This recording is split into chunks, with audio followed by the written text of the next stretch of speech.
Ahora vamos a exponer las líneas de distribución subterráneas que pertenece a la unidad 4, donde el primer tema es líneas subterráneas, entre radiales y en anillo. Estas se aplican en zonas residenciales porque atienden grandes demandas de energía en donde se requiere una gran demanda del servicio.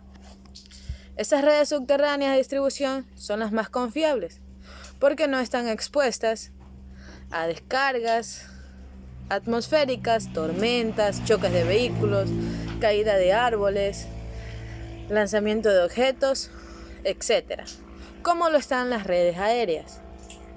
También se usan en fraccionamientos residenciales de lujo por razones de estética.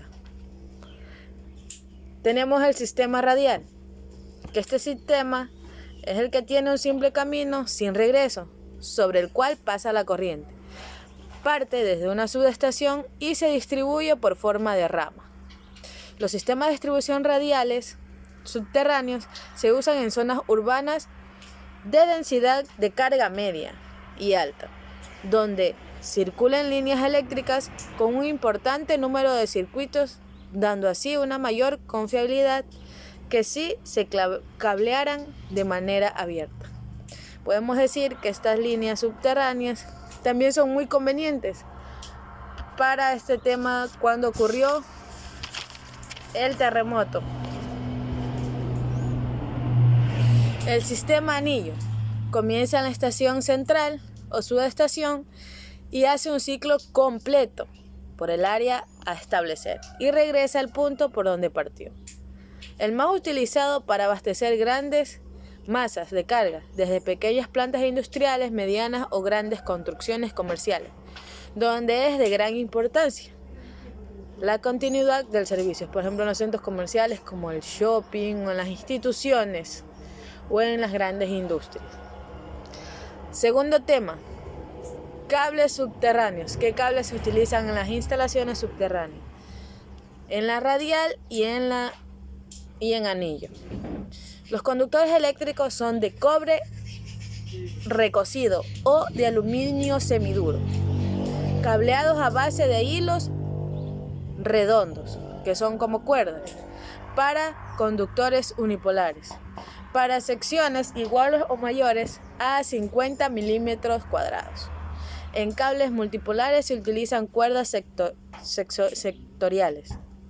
Multipolares se utilizan cuerdas sectoriales. La resistividad del aluminio es de 1.64 veces mayor que la del cobre, pero a igualdad de resistencia eléctrica entre conductores, el peso del aluminio es la mitad que la del cobre. Tercer tema, impedancias de secuencia de alimentadores soterrados. Cuando existe una circulación de corriente de secuencia cero, está dependiendo del arreglo particular, con trayectorias bien definidas a la circulación. Existen casos comunes, como el cable trifásico con foro metálico.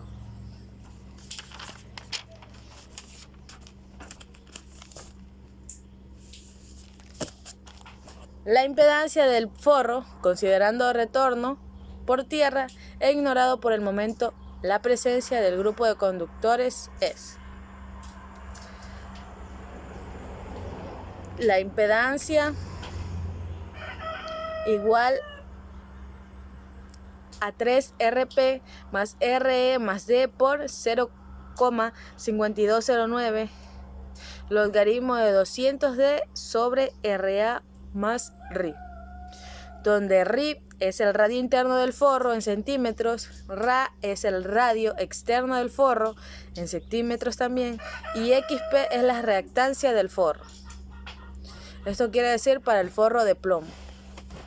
La impedancia mutua entre los conductores y la cubierta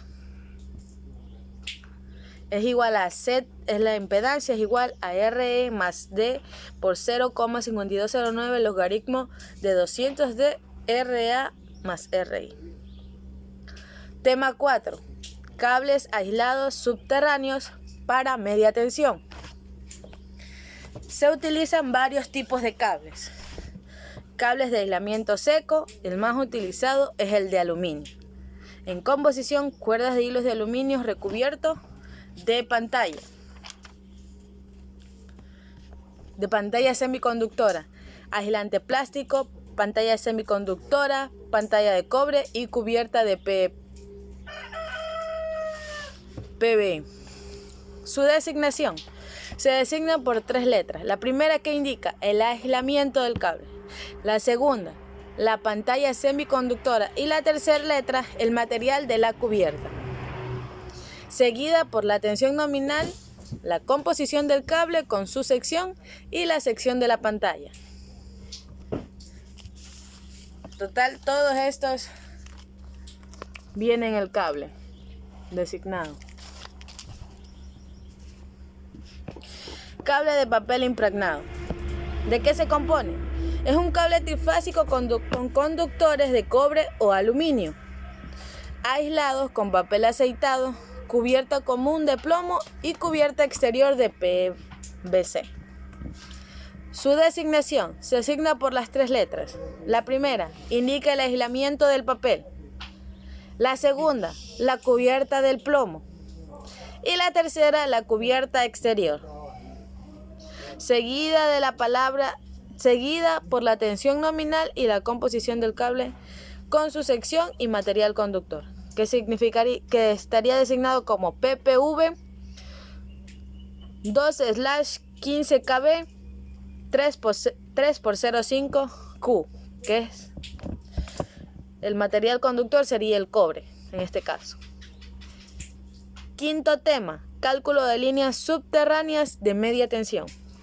En la distribución trifásica, designa su tensión por 2 cifras separadas por una barra. U sub 0 sobre U sub 0.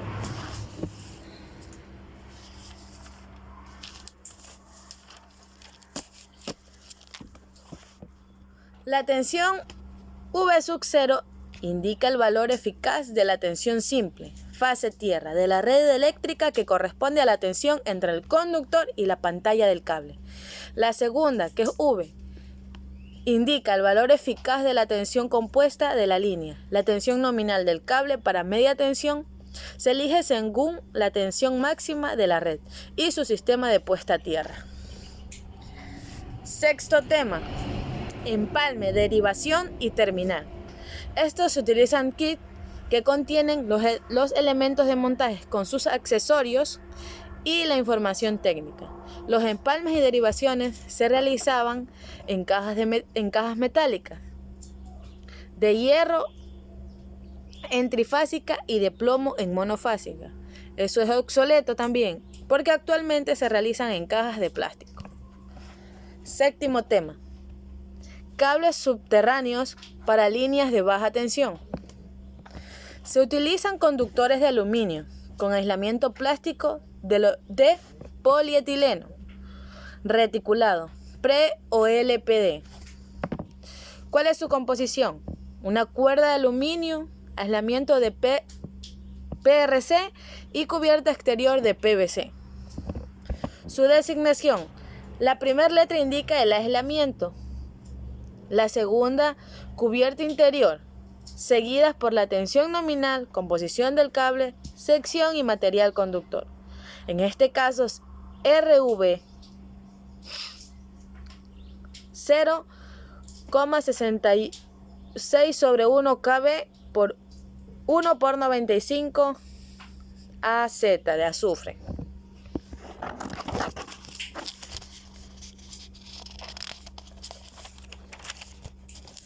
Octavo tema, cálculo de líneas subterráneas de baja tensión. Se considera solamente la resistencia de los conductores. En cálculos de más exactitud, no se debe despreciar las resistencias de autointroducción y la capacidad de los cables. El cálculo se realiza por caída de tensión, considerando la intensidad administrada en los conductores que están enterrados, de cobre, ya sea de cobre o de aluminio. Los conductores son unipolares y multipolares, de tensión nominal no inferior a 1000 voltios y sección no inferior a 6 milímetros cuadrados para el cobre y 10 milímetros cuadrados para el aluminio, según la instrucción MIED-BT 005. La sección del conductor para soportar una intensidad de cortocircuito admitida en estos conductores de tensión 0,6/1 kV para una duración del mismo no superior a 5 segundos y de modo que la temperatura no alcance más de 250 grados centígrados. Se puede calcular de acuerdo con las normas UNE, igual que pasa con los cables de media tensión. La sección es igual a la intensidad por la raíz cuadrada del tiempo sobre K. Tema 9. Las arquetas de registro para canalizaciones subterráneas de media y baja tensión. Las arquetas son pozos de sección rectangulares construidos con muros de ladrillo macizo, enlucido inferiormente con un motero de cemento, solera de hormigón armado, losa de hormigón armado y tapa metálica.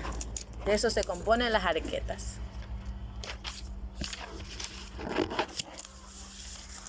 En sí, las arquetas de registro pueden ir bajo calzada o bajo acera. Se construyen en tramos rectos, separados entre sí entre unos 25 metros. Y en los puntos de cambio de dirección de la línea. Tema 10. Armarios de urbanización. Las derivaciones en redes subterráneas de media tensión y la centralización de contadores de urbanizaciones se realizan en armarios de chapa de acero galvanizado, colocados sobre el suelo con una base de hormigón. Tema 11. Excavación, preparación y relleno de las canalizaciones. Dicen que para realizar la canalización subterránea se empieza por la excavación de la canalización con una profundidad que varía entre 75 y 140 centímetros.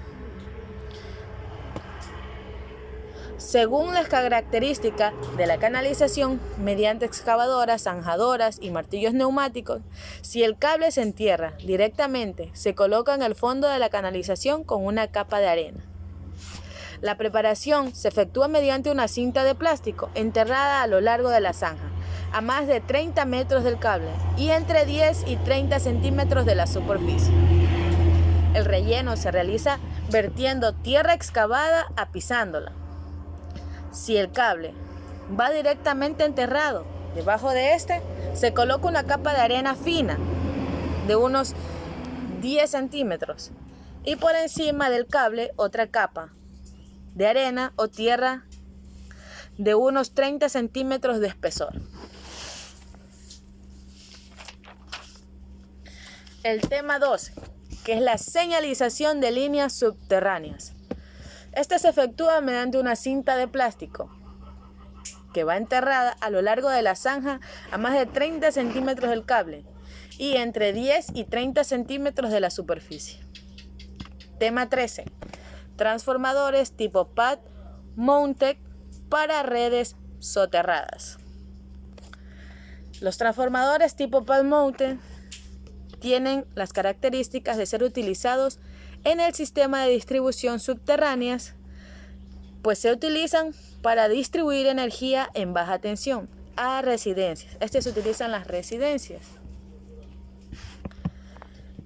ciudadelas o alumbrado público e industrias. Transformadores monofásicos pad mounted para sistema de distribución subterráneo. Se dispone de una variedad de estos equipos, pues son ideales para ser ubicados en espacios frecuentados como los parques, los jardines o los espacios públicos. Son una alternativa ideal para cuartos de transformadores o subestaciones con espacios reducidos. Tema 14. Cálculos de las canalizaciones en líneas de media tensión. ¿Qué es la canalización? Esta canalización se realiza de varias formas. Por ejemplo, primer tema, literal 1, el cable directamente enterrado en la zanja, sobre arena de río con protección de racilla o ladrillo y cinta de señalización. No puede faltar la cinta de señalización. Literal B, bajo tubo de plástico o de fibrocemento, cuando se necesita protección mecánica. Y en cruce de calzada, la canalización en zona urbana será bajo la acera.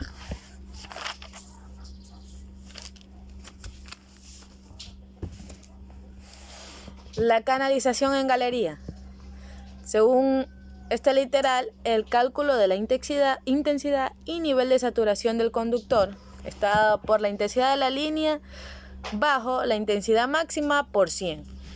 El cálculo de la caída de tensión en la línea subterránea de media tensión, donde la caída de tensión de la línea es igual a la longitud del tramo de la línea por la potencia transportada en el tramo de la línea sobre la multiplicación de la conductividad del aluminio, la sección del conductor y la tensión de la línea.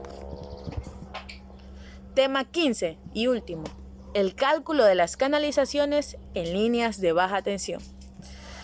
Este posee una intensidad máxima admisible que depende de la profundidad de la instalación, el factor de la corrección y la sección de los conductores. Aquí encontramos una tabla donde se encuentran todos los valores en el PDF que se realizó el resumen. Otro punto es el cálculo de la intensidad y nivel de la saturación de los conductores, que viene dado por la intensidad sobre la potencia transportada en el tramo de la línea, el cálculo de nivel de saturación y el cálculo de la caída de tensión en las líneas de baja tensión, todos tres con su respectiva fórmula. Muchas gracias.